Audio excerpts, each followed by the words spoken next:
Hello and welcome to Clearview News Desk. We're reaching you live from Nigeria's capital city, Abuja. I am Florence Joshua. The Nigerian government has vowed to demand social media handles from U.S. visa applicants in retaliation for the U.S. recent announcement that Nigerian visa applicants must list all their social media usernames or handles they have used in the past 5 years as part of the application process.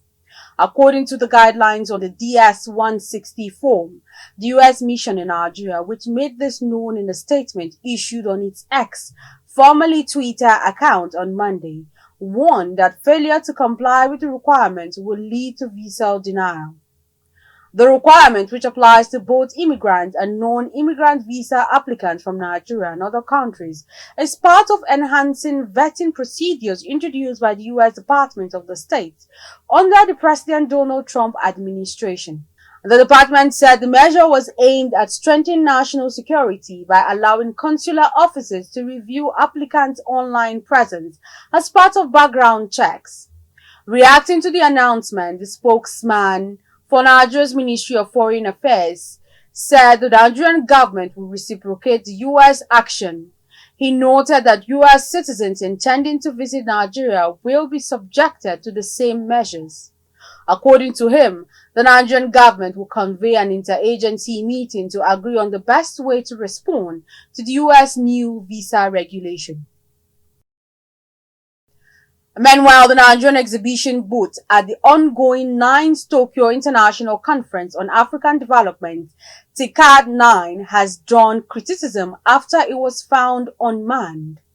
The incident has brought to public attention on Wednesday by a participant at the event, Idris Bello, who shared a video and pictures of the empty booth on X, formerly Twitter. Recall that President Bola Tinubu had earlier arrived in Tokyo on Monday ahead of the summit, which was held from August 20th to 22nd, 2025. A federal high court sitting in Abuja has ordered the temporary freezing of 4 bank accounts belonging to former NNPC Group Managing Director Mele Kyari over allegations of fraud. Justice Emeka Witt granted the order on Tuesday following an ex parte application filed by the Economic and Financial Crimes Commission. EFCC counsel Ogechi Ujam, who told the court this step was necessary to preserve the funds pending the outcome of ongoing investigations into allegations of conspiracy, abuse of office, and money laundering. After reviewing the motion and supporting documents, Justice ruled that EFCC's request had merit ordering Jaiz Bank to freeze 4 accounts linked to Kyari in the interim. The move follows a petition submitted in April by a group known as the Guardian of Democracy and Rule of Law, prompting investigators to scrutinize Kyari's banking activities. The case has been adjourned to September 23rd, when the EFCC is expected to present an update on its findings to the court. The new Nigerian People's Party is set to hold its crucial National Executive Council meeting on the 28th of August 2025. According to the statement by the National Publicity Secretary of NNPP, Ladipo Johnson, the NEC meeting is expected to address key issues within the party with a view to presenting a position on critical concerns towards safeguarding the nation's democracy.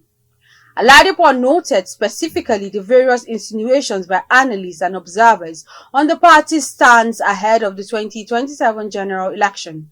Clearview News Desk's political correspondent speaks on the possibility of the party's joint coalition or its presidential candidate becoming a running mate for the opposition.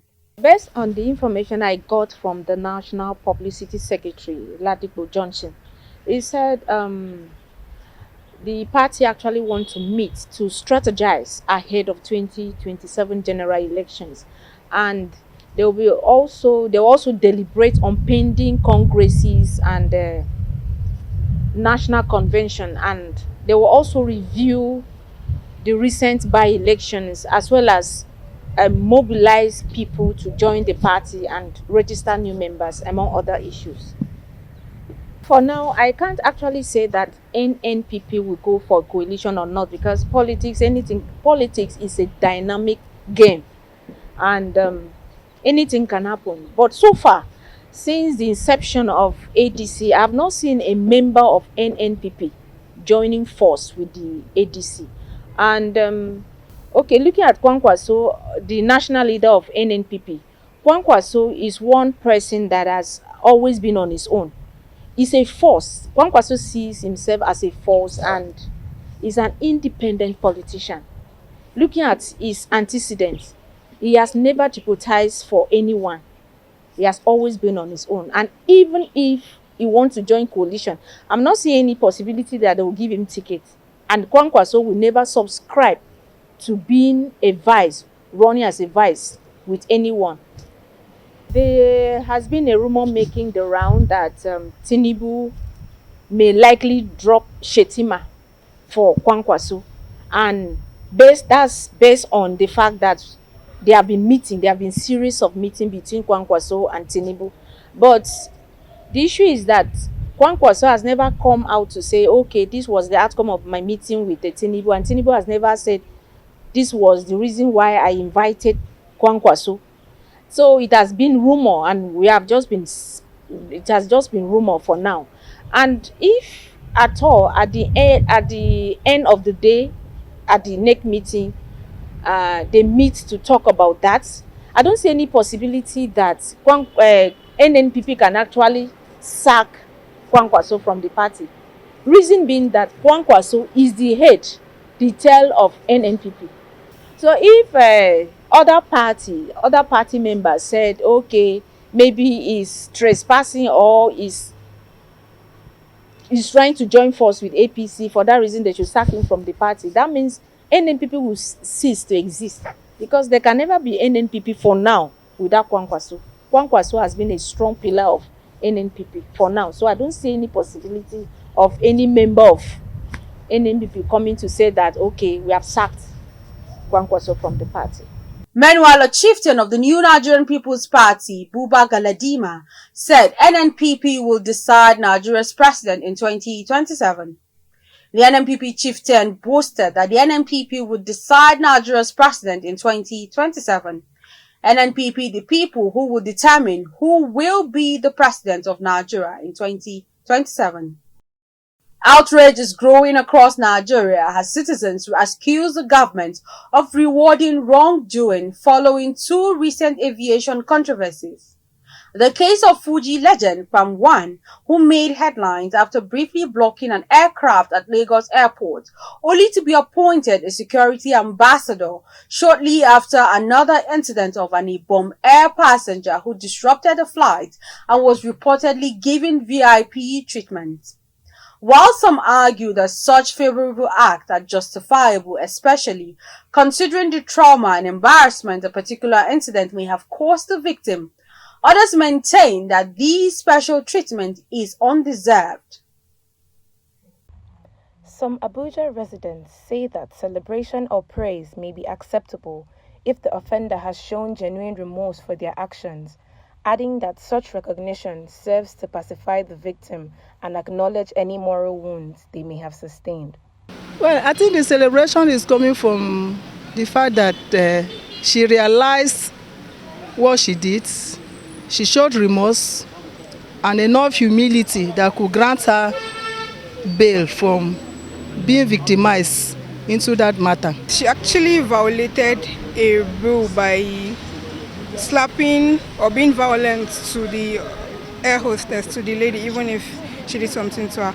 But the air hostess, on the other hand, still went ahead to tear her clothes and still post it online. So I think the trip will still just to justify it, to make it up for her, because has already dehumanized the person she's. Others say that a wrong is a wrong and should not be treated otherwise, as leniency may lead to the general public to believe that they can behave inappropriately and escape accountability, while emphasizing that if a wrong is punished, it should not later be praised.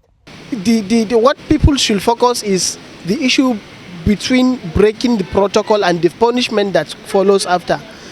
Now, what we should learn is that the aviation people need to enlighten people to be able to understand this protocol so that things like this may not happen. And then actually what the government do what her government do from the, or is it Delta State government have done to her is very wrong, because she was punished for an offense that she committed, and then now they were trying to celebrate her. They were like trying to give go ahead for people to go and do the same thing. It's actually morally wrong, definitely morally wrong, and it's sending wrong signals to younger ones and those who wish to, show uprightness in life and rule of law. But not too surprised, because our society has been tilting towards this area. Unfortunately, many times mediocres are celebrated, while those who are really successful, genuinely successful, are either ignored or not even rewarded. So I don't subscribe to that applause for wrongdoing. What is going on online pertaining the lady's story, and it's like they are celebrating her, they are telling her well done on what she has done, but at least, first of all, after they have cautioning her of being wrong, it's not proper for them to be gifting her, because what they are doing is just like they are trying to encourage others of doing wrongs. If you're doing wrong, they will celebrate you, give you gifts and everything, and she's viral everywhere. I think since they have cautioned her, it should be a lesson to everybody, so that you should control your manners anywhere you find yourself. And a time will come, somebody will try it and they'll say, okay, this lady did it and she is celebrated, let me go and try my own. In another development, popular Nigerian singer Naira Marley, born Aziz Fashola, is breaking his silence months after being cleared in connection with the tragic death of his former signee, Mohbad.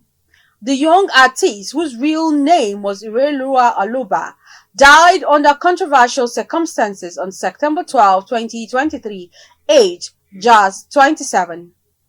Earlier this year, a Yaba Magistrate Court in Lagos acquitted Naira Marley, music promoter Sam Larry, Prime Boy, and the late singer's former manager of any wrongdoing.